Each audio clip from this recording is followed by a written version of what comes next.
BRS party 25 సంవత్సరాలు పూర్తి చేసుకొని 26వ సంవత్సరంలోకి అడుగు పెడుతోంది. ఈ సందర్భంగా రజతోత్సవ ముగింపు వేడుకల్ని అట్టహాసంగా జరుపుకుంటుంది. మనతో పాటు దేవిశ్రీ ప్రసాద్ సార్ ఉన్నారు. వారితో మాట్లాడి మరిన్ని వివరాలు తెలుసుకుందాం. చెప్పండి సార్, ప్రధాన ఉద్దేశం ఏంది, ఈరోజు జరగబోయేటటువంటి మోటో ఏంటి?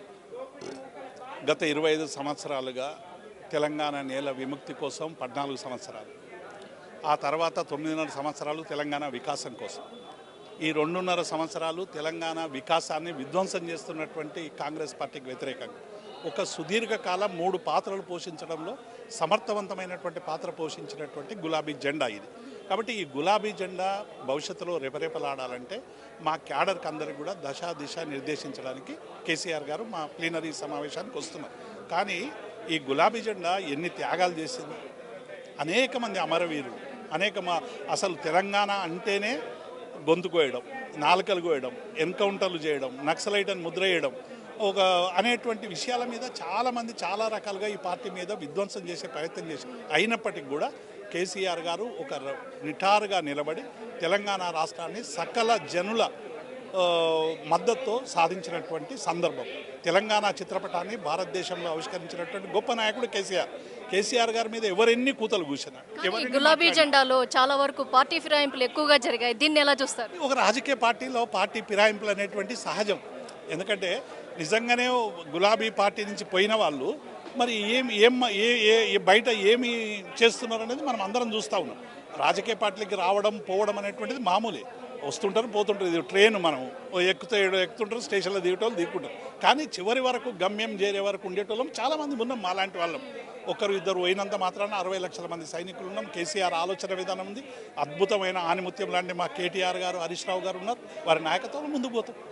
కవిత కొత్త పార్టీ గురించి ఏమంటారు? అన్ని పార్టీలాగే కవిత కొత్త పార్టీ. పార్టీలలో తేడా ఏముందమ్మా? బీజేపీ మమ్మల్ని విమర్శిస్తుంది, కాంగ్రెస్ మమ్మల్ని విమర్శిస్తుంది, కవితక్క మమ్మల్ని విమర్శిస్తుంది, సిపిఐ విమర్శిస్తుంది. సిపిఐ అన్ని పార్టీల్లాగే ఇక్కడ ఏంటంటే ఒక ప్రాంతీయ అస్తిత్వం బలమైనటువంటి పార్టీ కేసీఆర్. తెలంగాణ అంటే గుర్తొచ్చేది కేసీఆర్. 24 గంటల కరెంట్ అంటే గుర్తొచ్చేది కేసీఆర్. నీళ్లు, ఎండాకాలంలో నీళ్లు లేకపోతే గుర్తొచ్చేది కేసీఆర్. షాదీ ముబారక్ అంటే గుర్తొచ్చేది కేసీఆర్. కళ్యాణ్ లక్ష్మణ్ అంటే గుర్తొచ్చేది కేసీఆర్. కాబట్టి ఈ కేసీఆర్ పదాన్ని లేకుండా చేయాలని కలలుగంటున్నటువంటి వాళ్ళకందరికి కూడా ఒక బలమైనటువంటి జవాబు చెప్పే అద్భుతమైనటువంటి పార్టీ బీఆర్ఎస్ పార్టీ. ఇది బాండింగ్, ఉద్యమ బాండింగ్. ఇది ఒక భావోద్వేగం, ఒక భావ సారూప్యం.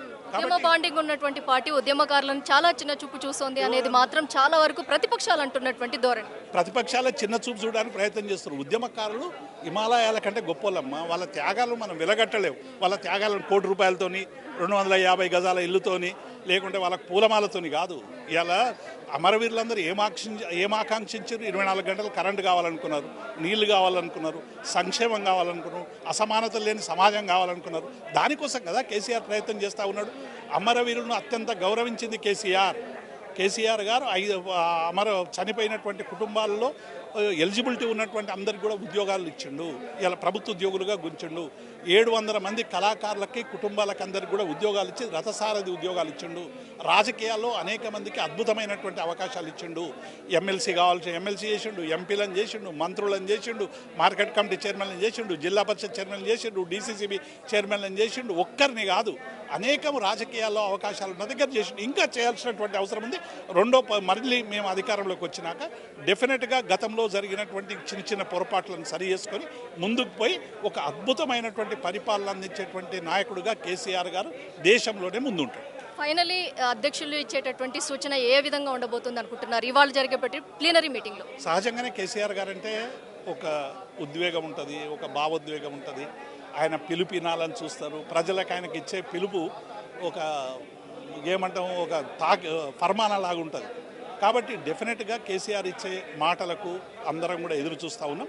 డెఫినెట్గా వాళ్ళు ఇచ్చే సందేశాన్ని ముందు తీసుకొని ముందుకు. ఓవరాల్గా చూసుకున్నట్టయితే ప్రధానంగా కేసీఆర్ అడుగుజాడల్లో ఖచ్చితంగా నడుస్తాము. గతంలో ఉన్నటువంటి వైఫల్యాలు ఏవైతే ఉన్నాయో వాటన్నిటిని కూడా సర్దుబాటు చేసుకుంటూ పార్టీని మరింత బలోపేతం చేసుకుంటూ ముందుకు వెళ్తాము అన్న కోణంలోనే చెప్పుకుంటూ వస్తున్నారు. వీడియో జర్నలిస్ట్ నీరజ్తో ఉషా, మెగా 9 టీవీ, హైదరాబాద్.